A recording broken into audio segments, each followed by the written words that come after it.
एक के बाद एक कई निलंबन और राज्यसभा और लोकसभा में सांसद अपना कार्य नहीं कर पा रहे हैं, ये कहना है विपक्ष का। हमारे साथ इस वक्त प्रियंका चतुर्वेदी हैं। मैडम, सत्ता पक्ष की तरफ से ये बात बार बार कही जाती है कि अगर आप मर्यादाओं का पालन नहीं करते हैं तो आप कैसे जनप्रतिनिधि की जिम्मेदारी निभाएंगे, और जाहिर है कि उन्हें बाहर जाना पड़ रहा है। तो आप मुझे बताइए, अधीर रंजन चौधरी जी ने क्या अमर्यादित भाषा में बात की? उन्होंने धृतराष्ट्र कहा, उन्होंने द्रौपदी की बात कही, तो वो अमर्यादित हो गया? क्या वो हमारे महाभारत का हिस्सा नहीं है? कल आप कहेंगे भागवत गीता से आप क्यों बोल रहे हैं, ये अमर्यादित है? नहीं, प्रधानमंत्री से जुड़ा हुआ उन्होंने नीरव तो शब्द क्या का कह दिया? इस्तेमाल तो किया। नीरव शब्द का इस्तेमाल करना मोदी जी पर्सनली क्यों ले गए? क्या वो नीरव मोदी जी का समर्थन कर रहे थे इसलिए वो पर्सनली ले गए? ये बात कहना, नीरव का मतलब क्या होता है? शांत। तो उन्होंने ये कहा कि असली नीरव मोदी ये बन गए हैं पर क्या? वो भगोड़ा भी है एक। तो अगर वो आप पर्सनली ले रहे हैं कि हाँ मैं नीरव मोदी बन गया, देखिए, सत्ता पक्ष और विपक्ष में बहुत कहा सुनी होती है। क्या प्रधानमंत्री नरेंद्र मोदी जी ने रेणुका चौधरी जी के बारे में नहीं कहा था? क्या प्रधानमंत्री नरेंद्र मोदी जी ने अपने खिसियाए हुए भाषण में परसों इतनी सारी चीज़ राहुल गांधी जी को लेकर नहीं कही थी? तो आप ये मापदंड है, दोहरा मापदंड इस्तेमाल कर रहे हैं कि वो लोग कुछ भी कह सकते हैं। राज्यसभा में हम देखते हैं कि सत्ता पक्ष वाले उठ कर खड़गे जी के बारे में क्या क्या नहीं कहते हैं कि आपका भी निलंबन कर देंगे। इस तरीके की भाषा का इस्तेमाल करते हैं। क्या आपको ये बुरा नहीं लगा जब एक मंत्री खड़ी होकर कहती हैं कि ईडी तुम्हारे घर भी आ जाएगा? क्या आपको ये बुरा नहीं लगा एक मंत्री कहते हैं तुम्हारी औकात दिखा दूंगा? तुम्हारी औकात कैसे हुई? चुप बैठ, चुप बैठ, चुप बैठ। इस तरीके की भाषा का इस्तेमाल होता है, उन पर कोई कार्रवाई नहीं। आप कार्रवाई उन पर करेंगे जो कहेंगे कि हमें मणिपुर पर चर्चा करिए, और प्रधानमंत्री चुप क्यों बैठे हैं? तो ये दोहरा मापदंड जो इस्तेमाल कर रहे हैं और सत्ता पक्ष विपक्ष को चुप करने का काम कर रही है। मैं बस एक चीज़ कहूँगी, सुप्रीम कोर्ट ने राहुल गांधी जी के मुद्दे में एक ही चीज़ कही थी कि वायनाड की जनता की आवाज़ आप बंद करने का काम कर रहे हैं, उनको पार्लियामेंट से सस्पेंड कर राहुल गांधी जी को। आज आप अधीर रंजन जी को सस्पेंड कर, संजय सिंह को सस्पेंड कर, राघव चड्ढा को सस्पेंड कर, वो राज्यसभा के राज्य का नेतृत्व करते हैं, अपने राज्य का नेतृत्व करते हैं। आप वहाँ की उस राज्य की आवाज़ को कम कर रहे हैं। आपको लगता है मैम कि पहले होता था कि एक सेशन के लिए कर दिया और उसके बाद ऑटोमेटिक उनकी वापसी होती थी, इस बार थोड़ा अंतर है, इस बार लंबा अवधि है और तय नहीं है कि कब वापसी होगी? देखिए, दुर्भाग्यपूर्ण यही है कि एक तो डिसीजन कौन ले रहा है कि पनिशमेंट होना है? चलिए, चेयर ने डिसाइड कर दिया, पर चेयर ये भी डिसाइड करता था कि इतने समय के लिए होना है। कभी कहते थे इस सेशन के 1 हफ्ते तक आप नहीं आ सकते हैं, इस सेशन में ही नहीं आ सकते। हम खुद निलंबित हुए थे, हमें पूरा विंटर सेशन पे अटेंड नहीं करने दिया था। वो उसमें भी कंट्रोवर्सी थी क्योंकि वो रेट्रोस्पेक्टिव डिसीजन था। अब यहाँ पर इतनी मनमानी हो रही है कि पहले तो आपने संजय सिंह जी को कहा इस सेशन में आप नहीं आ सकते हैं, last day of the session कहते हैं हम इसको प्रिविलेज कमेटी में भेजें, प्रिविलेज कमेटी निर्णय लेगी। तो यानी आप अधिकार दे रहे हैं सत्ता पक्ष को कि जब मन चाहे आप इनको वापस बुलाए, जब मन नहीं चाहे तो उनको आप सस्पेंड कर सकते हैं।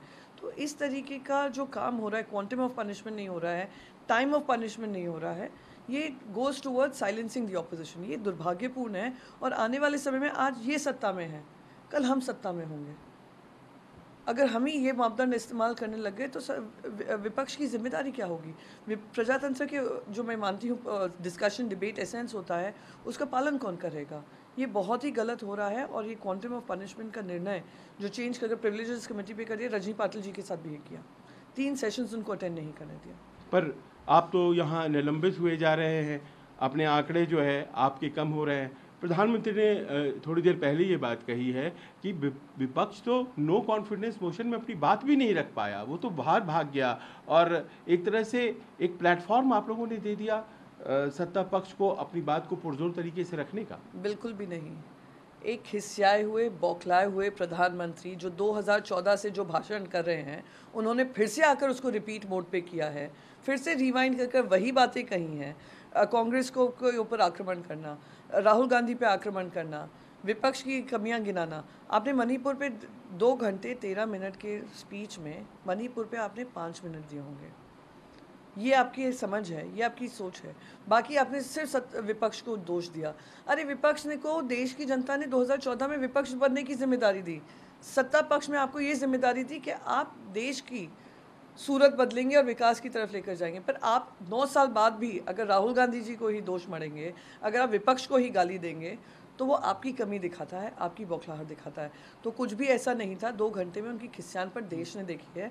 वो साबित हो गया कि मणिपुर की चर्चा को लेकर जो हमने उनको मजबूर किया कि आप पार्लियामेंट में आए, नो कॉन्फिडेंस मोशन पे जवाब दें, वो देश ने पर देखा चर्चा है। मणिपुर पर नहीं थी, नो कॉन्फिडेंस मोशन पर थी, यही कहता है सत्तापक्ष। पर नो कॉन्फिडेंस मोशन किस लिए लाया गया था? पार्लियामेंट में प्रधानमंत्री को याद दिलाने को कि प्रधानमंत्री जी आप भी एक चुने हुए सांसद हैं और आपकी भी जिम्मेदारी पार्लियामेंट में होती है। प्रजातंत्र फॉलो करने वाले सारे देशों को देख लीजिए, हर प्रधानमंत्री अपने पार्लियामेंट में आकर जवाबदेही तय करता है।